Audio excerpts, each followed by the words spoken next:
नमस्कार दर्शकों, आप वर्ग की बड़ी कम नमस्कार दर्शकों, आप सभी का स्वागत है नवभारत न्यूज 24/7 में। दर्शकों, जम्मू कश्मीर में स्टेटहुड की मांग को लेकर लगातार विरोध प्रदर्शन तमाम राजनीतिक पार्टियों द्वारा देखे जाते हैं जो विपक्ष में है। वहीं अगर हम बात करें, ऑल पार्टी यूनाइटेड मोर्चा जो है कल के दिन एक बड़ा प्रदर्शन कहीं ना कहीं करते हुए स्टेटहुड को लेकर नजर आएगा। सर, स्टेटहुड की मांग को लेकर जम्मू कश्मीर में सियासत हमेशा ही गर्म रहती है, लेकिन कल वो दिन है जब जम्मू कश्मीर में स्टेटहुड की मांग एक बार फिर से पुरजोर जो है वो पकड़ेगी। तो ऐसे में क्या लगता है आपको, इन मांगों का किस स्तर पर असर होने वाला है? कल के दिन किस तरह की आपकी रणनीति जो है स्टेटहुड वापसी को लेकर रही? धन्यवाद आपका। मैं ये कहना चाहूंगा कि दरअसल स्टेटहुड की जो ऑल पार्टी यूनाइटेड मोर्चा था, जो 5 अगस्त 2019 के बाद ही इसने जो आवाज बुलंद कर दी थी कि हमारे साथ धोखा हो गया, हमें रियासत चाहिए और हमारे अधिकार चाहिए। और उसके लिए हम लगातार मोर्चे के तहत काफी प्रोग्राम किए। फिर आकर एक टाइम समय आया कि कोर्ट ने कह दिया कि इनकी ये इतने महीनों के अंदर अंदर इलेक्शन कराई जाए और जल्दी से स्टेटहुड दी जाए। तो लोगों के अंदर एक थोड़ा सा वो आ गया सुस्तपन के हमें अब स्टेट तो मिल ही जाएगी और इलेक्शन होने वाली है। तो हम भी थोड़े जो इस बात को देखने के लिए ऑब्जर्व करना शुरू हो गए कि क्योंकि हमने तो सारी पार्टियों को इकट्ठा करना है।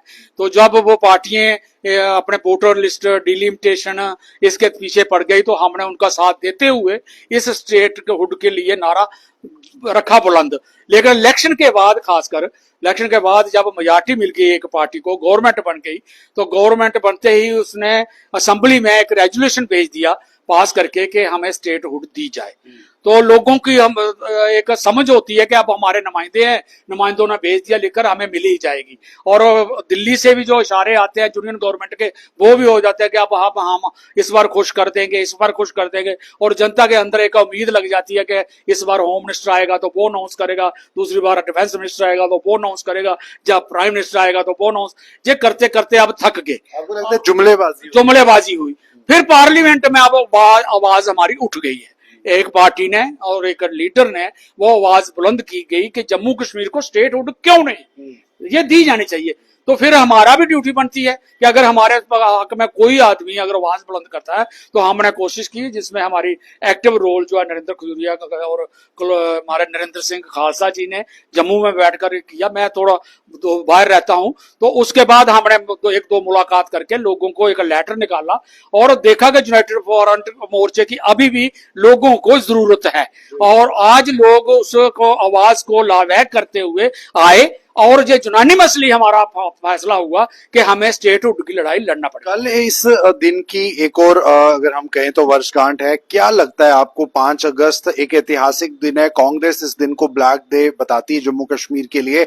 अब ऑल पार्टी यूनाइटेड मोर्चा भी इकट्ठा हुआ है, कांग्रेस पार्टी भी इसमें है, नेशनल कॉन्फ्रेंस भी लगातार बात कर रही है, लेकिन अभी तक कुछ हो नहीं रहा है। तो कल के दिन को आप किस तरीके से रिप्रेजेंट करें? हम तो लोगों को जगाने के तरीके से ही करेंगे। कांग्रेस अपने तरीके से कर रही है, हम उसे सपोर्ट करते हैं। जो भी संघर्ष हमारा जम्मू कश्मीर के हक में होगा हम उसको सपोर्ट करेंगे। दुनिया हिंदुस्तान के किसी कोने में होगा, चाहे बाहर से भी कोई कहेगा कि जम्मू कश्मीर के साथ गलत हुआ और उनको हक मिलना चाहिए, तो हम उसको वेलकम करें। यहाँ पर राजनीति की बात करें तो ये सवाल राजनीति में उठते रहे हैं कि सही वक्त पर जो प्रॉमिस किया गया था, जो वादा देश के प्रधानमंत्री ने किया था, वो पूरा कर दिया जाएगा। आपको लगता है क्या सही वक्त अभी नहीं आया? क्यों फिर ये देरी हो रही है? स्टेटहुड की वापसी को लेकर खुद प्रधानमंत्री मोदी जो है लोगों को आश्वस्त कर चुके हैं। क्या लगता है आपको सही वक्त है? वो हमेशा जुमलेबाजी करते हैं। उन्होंने जितने नारे दिए 11 साल में लोगों को, उसने हमारे साथ दिए, हमारे लिए दिए या पूरे हिंदुस्तान की जनता के लिए, वो सब झूठे निकले। उसने 15 लाख का नारा दिया, 2 करोड़ का नारा दिया, एम्प्लॉयमेंट का नारा दिया, मेक इन इंडिया का दिया, मेड इन इंडिया का दिया। उसका नारा कोई सवाल ही नहीं है, वो तो एक उसका लेक्चर करने का एक नमूना है कि मैं ऐसे करूंगा तो मेरे साथ लोग हो जाएंगे। नहीं तो जमीन पर आज हमारी उधार ज्यादा हो गया देश में, हमारी अनएम्प्लॉयमेंट देश में ज्यादा हो गई है, हमारी लोगों को भूखमरी ज्यादा हो गई। आज भी 80 करोड़ जनता को वो 5 किलो आटा दे रहा है, क्या किया उन्होंने? कुछ नहीं किया है। इसलिए जम्मू कश्मीर के साथ तो स्पेशल हमेशा ट्रीटमेंट किया ना इस पार्टी ने, खासकर जो हमारे जनसंघ के नाम पर रही या भारतीय जनता पार्टी के नाम पर, इन्होंने जम्मू कश्मीर के साथ कोई लिहाज नहीं बरता और कोई भी रियायत नहीं दी जो दूसरी रियासतों में भी मिल रही है, चाहे हिमाचल है, आंध्रा है या कहीं और भी मिले, वो भी हमें नहीं दी। जम्मू कश्मीर के मुख्यमंत्री उमर अब्दुल्ला की आप किस तरह से देखते हैं इस संदर्भ में, क्या रोल रहा है उनका? बहुत बार सरकार बनने के बाद वो दिल्ली के दौरे कर चुके हैं, वो उनको जता चुके हैं और अब ये भी कह रहे हैं कि हमारी चुप्पी को कमजोरी ना समझा जाए। तो नई सरकार और मुख्यमंत्री कितना इंपॉर्टेंट रोल प्ले कर रहे हैं स्टेटहुड वापसी को लेकर? मुझे तो ये उम्मीद लगती है कि अगर जितनी कोशिशें हैं वो कर रहे हैं, अगर नहीं होती कोशिश तो उन्होंने जनता के बीच आ जाना चाहिए। तो आखिरी सवाल है कि किस तरह की आपको लग रहा है कि समस्या जो है वो जम्मू कश्मीर में अभी बनी हुई है? जैसे आपने बेरोजगारी की बात की, लेकिन केंद्र सरकार कह रही थी कि स्टेटहुड हटाने पर जब यूटी लाया जाएगा तो आतंकवाद कम हो जाएगा। आतंकवाद भी जम्मू कश्मीर में एक बड़ा मसला है। आपको लगता है कि जो पहलू बताए गए थे यूटी लाने के लिए, वो पहलू जो है अब वैसे के वैसे ही है? नहीं, वो तो आप सब ने देखे हैं, हमारी जनता ने देखे हैं कि उसके बाद पुलवामा भी हुआ, पहलगाम भी हुआ, उसके बाद बहुत से हादसे हमारे साथ हुए। मैं बॉर्डर तहसील का, हीरानगर का देखता हूँ, सांबा तहसील का देखता हूँ, वहां पर बॉर्डर पर क्या हो रहा है, क्या नहीं हो रहा है। जनता को तो तंग किया जाता है। बताओ, जहां पर बूट किसके लगे हैं, जे ड्रोन किसका पड़ा है, जे आटा चिट्टा किसका है, लोगों को तो तकलीफ ही तकलीफ है। जम्मू कश्मीर में तो कोई पीस है ही नहीं है, न डे पीस है या नाइट पीस है। और अभी आपने देखा जो पहलगाम है, जो कुछ हुआ, संदूर हुआ, जो पहुंचवा एरिया में हमने टूर किया, मैंने मुगल रोड से होते हुए वहां पर जाकर शोपियां, उड़ी और अमन सेतु तक गए। लोग परेशान है सारे, बोलते हमें ये नहीं पता कि हम कहाँ के रहने वाले हैं, क्यों रहने वाले हैं, हमारे साथ क्यों होता है। हमारे बच्चे बाहर पढ़ने जाते हैं तो वहां पर केस हो जाते हैं, उनको मार मार कर भगाया जाता है।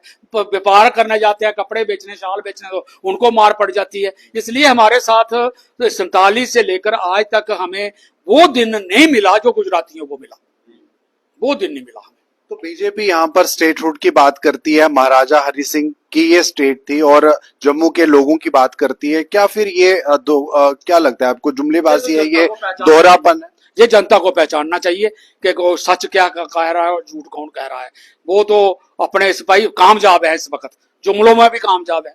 इसलिए क्योंकि जनता की भूल भुलैयों में फंसी हुई है, हम जनता को कहते हैं कि वो क्लैरिटी से बाहर आ जाए। चलिए, धन्यवाद हमसे बात करने के लिए। तो ऑल पार्टी यूनाइटेड मोर्चा के तमाम लोग जो कि कल एक बड़ा विरोध प्रदर्शन करने जा रहे हैं, आप बन रही नव भारत के साथ।